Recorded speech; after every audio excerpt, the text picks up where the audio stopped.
Čitanje Svetog Evanđelja po Luki. Slava tebi, Gospodine.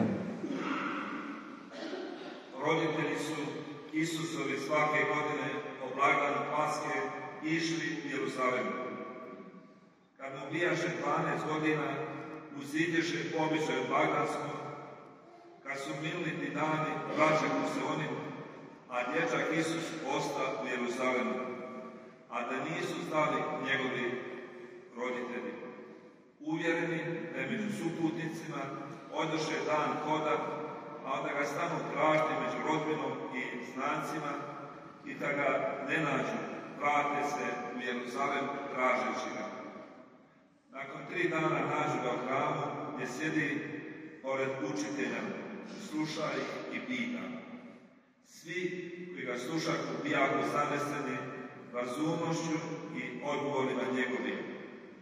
Kad ga ugledaše, zapanjiše se i majka mu njegova reče: Sinko, zašto si nam to učinio? Gle, otac tvoj i ja žalostni smo te tražili. A on im reče: Zašto ste me tražili? Niste li znali da mi je biti onome što je oca mojega? Oni ne razumiješe riječi kojim reče. I siđe s njima, dođe u Nazaret i bejaše poslušan. A majka njegova brižno čuvaše sve ove uspomene u svome srcu. A Isus napredovaše u mudrosti, dobi i milosti od Boga i ljudi. Riječ Gospodnja. Slava tebi, Kriste. Po riječima Svetog Evanđelja izlistali se naši.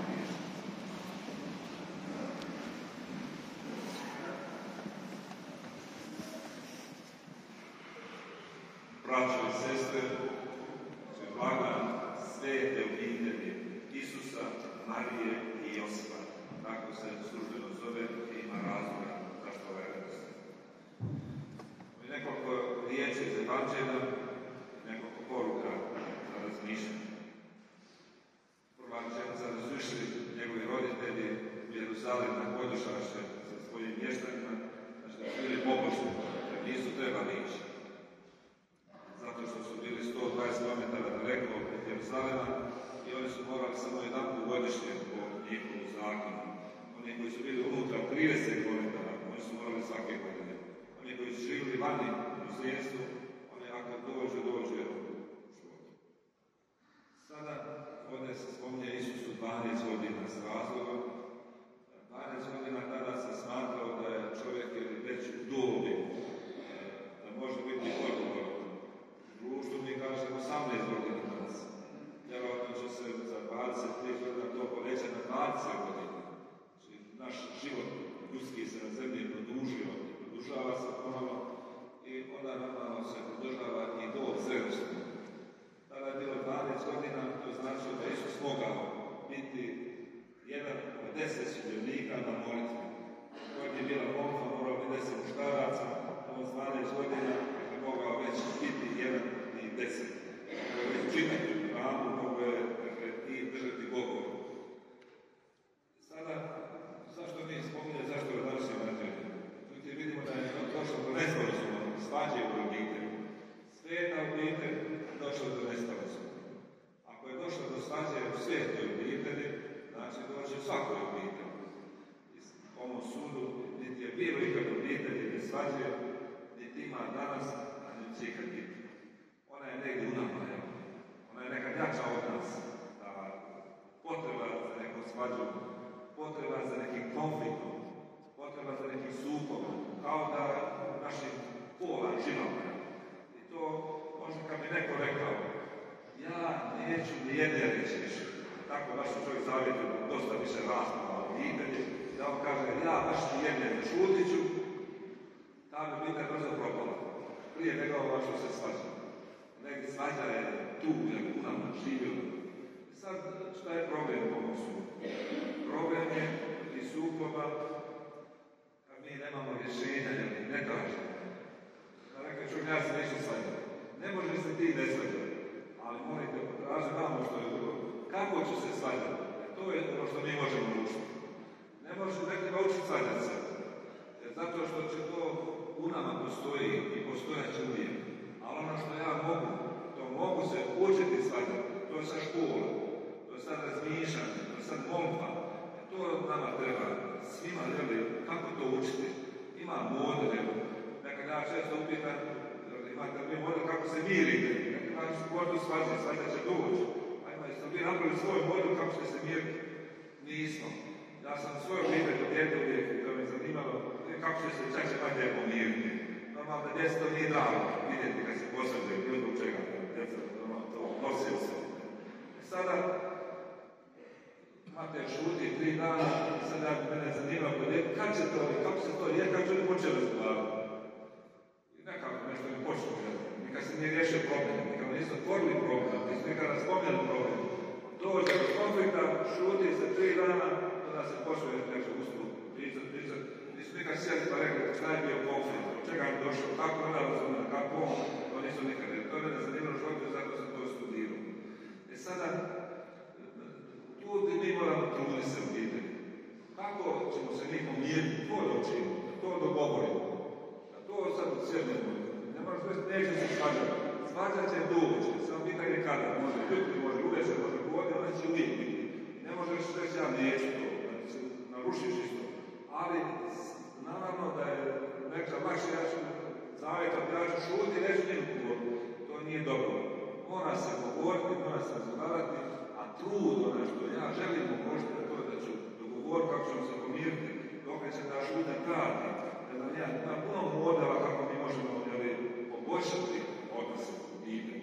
I baš i svjesno ne treba biti slijep, ali nećemo mi nešto doći do svađe. Dođe, ali se ti potrudi dogovoriti kako ćemo rješavati probleme, šta možemo govoriti, koje riječi. Ima tu posla previše, čovjek stvarno mogu opuštiti. Ovdje Isus je došao u mali konflikt, nesporazum između svojih roditelja i njega. Sad nije od 12 godina stavljeno tako slučajno. To sada i obitelj, ako imate djecu, osobno malo, morate stvarno biti pažljivo pratiti. Kad ta djeca dođu, sada je to 12, 13, 14, 15, mora doći do konflikta i roditelji osobno se razočaraju kad čuju, kad dijete kaže više dijete, neće jedno. Jer on mora da nije doći, mora se dogovoriti. I ako ne budemo mi pažljivi, nemamo sluha kad će to doći, onda može ispasti veliki nesporazum u obitelji. Ali zato je važno roditelji da imaju u sebi tu svijest, da taj dan, važni smo svi, da nama važno će doći. A to dolazi normalno, da mi imamo pubertet, to je pubertet, ali ja moram toga svjesna da dan će doći trenutak kad će biti 12 godina po navodnicima, možda do 16, možda 18. Zato je važno njima razgovarati, spremiti se za njega.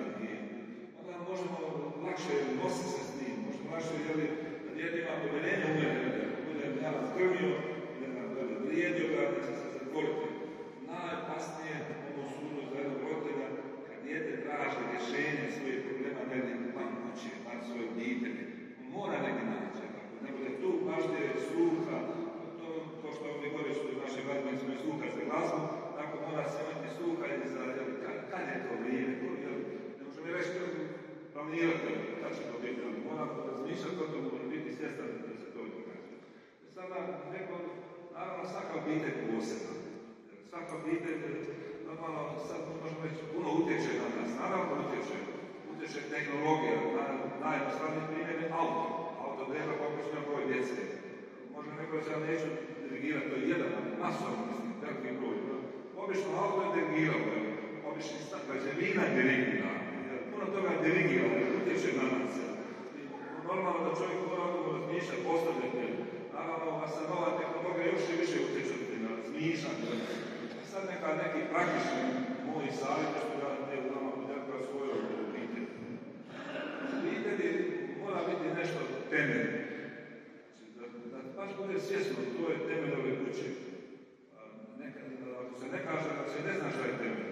Sad stvarno kad se kaže šta je temelj moje kuće, šta je to, na čemu to ona počiva, koje su to vrednote. Mora biti to svjesno, da se zna. A ako neko ja to rekao, možemo razgovarati, da dođe zajedno. Ja ću reći svoje obitelj, jedan temelj, što je bio jedan temelj, a to je bio temelj da niko nikad u toj kući ne smije ništa psovati, ne Boga, ne Isusa.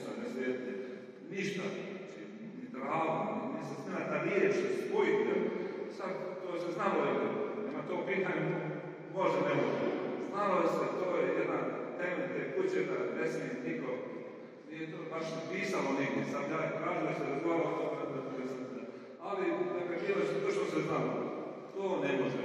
Znači, mora svaka obitelj vidjeti kroz tako, nešto kroz razgovor dođe, 3 temelja ove kuće su to. I da ona da djeca znaju, djeca će to poštivati, poštivat će drugi, nekad će se prekršiti, ali nije problem u prekršenju. Problem što mi ne znamo šta je temelj moje kuće. Nikada nismo ni rekli, nikada nismo dogovorili, razgovarali o tome. Zato je važno kroz razgovor doći stvarno šta je temelj ove kuće. I ne možete sad 100 navedati, kao da ko će to živjeti u nama, ne može tu bježati iz te kuće. Ali kroz razgovor da neki stvarno na čemu počiva ova obitelj, šta je to njoj dježite. Sada normalno može biti nedjeljna misa. Nama je onaj crkveni zakon, mora nešto biti. Nemojte temelja. Ako je sve može, znači život ovako postati legdeći. Neće se ljudi moći, nemaju čvrsto ništa u svoju. Nema ništa što je njihov temelj odgoja, života, razmišljanja. Nama da će biti više psihičkih bolesti, socijalnih bolesti, emocionalnih bolesti, novih termina. Zato je važno da stvarno doći kroz razgovor, stvarno da bude artikuliran, jasan. Što je temelj ove kuće? 1, 2, šta mi je na čemu mi to insistiramo? Nekad imamo mi očekivanja. Nismo nikad to rado jasno rekli. Kad dođe do ljudbi, dođe do shvatiti još više. Ona će doći sama po sebi, a tamo gdje mogu smiriti da je smiriti. Da se zna šta je temelj, da smo mi to jasno artikulirali, poznati, vidiš kako lakše živjeti, kako lakše razgovarati. To je jedan savjet. Kroz razgovor dođe. Drugi savjet je šta je tehnologija u autu. Sad ova naša crkva, bilo koja crkva, može bez zambuka, može bez stupa i divizije, može bez stupa, može bez slika, može bez orgulja, može bez svega, samo ne može bez oltara. Oltar je glavni u crkvi, u svakoj crkvi. Ovo sve drugo je lijepo. Možemo mi i manje ovdje Isusa držati, moraš na oltar, možemo manjini poći, moraš na oltar. Sve, bez svega može, ne može bez oltara. Oltar je stol, on je središnja točka. Normalno nas je sad puno, pa mora biti klupe, se okupljamo. Okupljamo se 2 događaja na nas. Riječ Božja i posjeta da možemo blagovati tijelo Hristovo. Znači da možemo razgovarati na riječ, a da možemo blagovati hranu se. Sada Ivan Pavao II je napisao jedno veliko pismo koje je proglasio godina obitelji. Napisao jedno pismo da bi došli u sve katoličke kuće. Sada mislim da nije došlo ni 1% tog pisma. Sada kažem tamo, kao što je ovaj oltar bitan u crkvi, temelji, tamo reći prijeme, sada on to prebacio da svaka obitelj je crkva. Sad on tamo kaže lijepo da je onaj stol u kući, ono je oltar kući. Sad, šta je tehnologija? Kako je tehnologija, starije vidim tu, sjećaju, stvarno bio nekada stol u kući glavno. Upna se, na svjetlo se razgovaralo, upno se, prema se. Međutim, došla je televizija. Ona je postala glavna. Nesvjesno da oltar je izbačen. Na neki mali stol, jer sam smijetan da biti televiziju, ali je televizija postala po navodnicima oltar. A šta je tamo? Tamo ne možemo razgovarati, tamo ne možemo govoriti. Tamo mi samo primamo informacije. Primamo. I one ulaze u naš život. Ovaj oltar, naravno, nije samo da primamo, nego da iznosimo, razgovaramo. I u nas je stalo da samo svećeni propovjeda. Nije to tako da mora biti. Može dijalog razgovora. Zato je on rekao da bi bilo dobro sačuvati oltar u kući. Bude baš stol, oltar koji se okupljamo i razgovaramo. I još sam je treći učimo. Sad normalno opet taj tehnologija kultura, već je nama nametnula da ne treba jesti zajedno. To ne može ti oduprijeti to. Stvorila naša kultura je brzo hranu, pojedi brzo, ne treba sjeda, ne treba uopće, jer ona razvoja ritam dana, razvoja jedna. I normalno da to utječe na odnose u obitelji, utječe ono što bi vam bio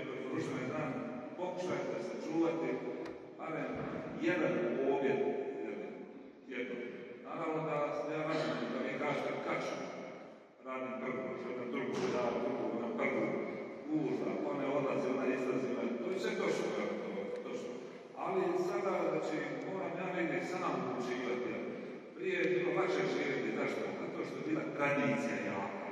Nama je tradicija, to je određivala. Sad imala je tradicija problema, sad smo mi odbacili tradiciju i okej. Ali sada, što je ona nama mora kako treba nešto. A sad mi nemamo tradicije, došla je jedna nova tehnologija, života, ritma, medicine i nas se stavila na ocean, kao lađu malu koja plovi. Sad ta mala lađa, kako će ostati? Mora biti kormilar, koji će znati te vjetrove, mora i sve sile koje djeluju i može razumjeti da on može postaviti kako će ta lađa kuda govori. Tako je nekako slično obitelj u svemu. Ako je baš mora neće ništa, samo pustiti u lađu, onda će prosto gore otići u more. Tako je obitelj, ako je baš ne poduzme ništa, znači ona brzo nestane. Sada, ja mislim da je i slab odgoj bolje nego nikakav. A kad je nikakav, onda ne možemo čekati nikakve rezultate, ne možemo se nadati. Odgoj je težak, možda najteži posao na svijetu i najzahtjevniji. I nemamo modela uvijek. Zašto nemamo modela? Zato što svako od nas poseban. Posebno svako dijete.